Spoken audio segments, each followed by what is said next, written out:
4 փողոցում 4 կապալառու կազմակերպություն աշխատանքները սկսել են։ Նախ գծագրվում են փողոցի վնասված հատվածները, այնուհետ փորվում, հետո իրականացվում փոսալցման եւ ասֆալտապատման աշխատանքներ։ Աշխատում են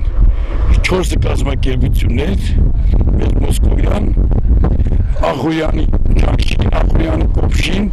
մեկնել էլիտար մաշին, ՍՊ-ները 4 կազմակերպություն, որոնք աշխատում են ամեկը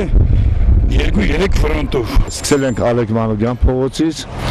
ուրեմն Կարենամես հրապարակ,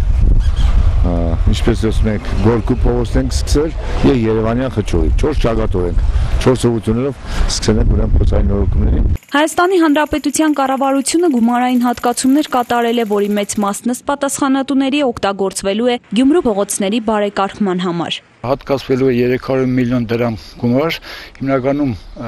այդ գումարով կատարվելու է Գյումրու կենտրոնական հրապարակի հիմնանորոգման եւ կենտրոնական հրապարակ մտնող փողոցների հիմնանորոգման աշխատանքները, ինչպես նաեւ Օզանյան փողոցից մինչեւ Ալեք Մանուկյան փողոց ընկած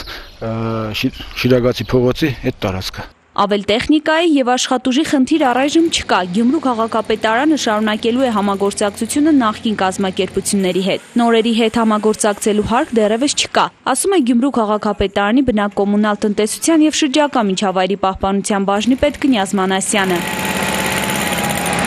Բացի մասնակի նորոգումից Գյումրու որոշ փողոցներ հիմնովին են վերանորոգվելու։ Մեկնարկը տրվելու է Վարդանանց հրապարակից։ Գումարը ինչքան բավարարեց, կանենք հիմնական նորոգման աշխատանք, դրանից հետո կտեսնենք թե ինչ հնարավորություն կունենանք։ Ունենք մենք ուրեմն հրապարակ ընդհանուր ասֆալտապատում, հետո այս 50-ամյակից Ալեք Մանուկյանից մինչև ներքև Թեկայի մոտ այդ սպլաշնովի արվելու։ Քաղաքի գլխավոր փողոցները կարգի բերելուց հետո գուցե հերթը երկրորդականներին հասնի։ Գումարային նոր հատկացումների դեպքում դրանք կխճապատվեն, ասֆալտապատում դրանցում այս տարի չի նախատեսվում։ Երկրորդական փողոցները մենք պետք է խճապատենք։ Ասֆալտապատում հնարավոր չէ, երևի մյուս տարի Քարամյա ծրագրի մեջ մտած է, խճապատումով կարգավորում ենք, որպեսզի ցեղից ազատվենք։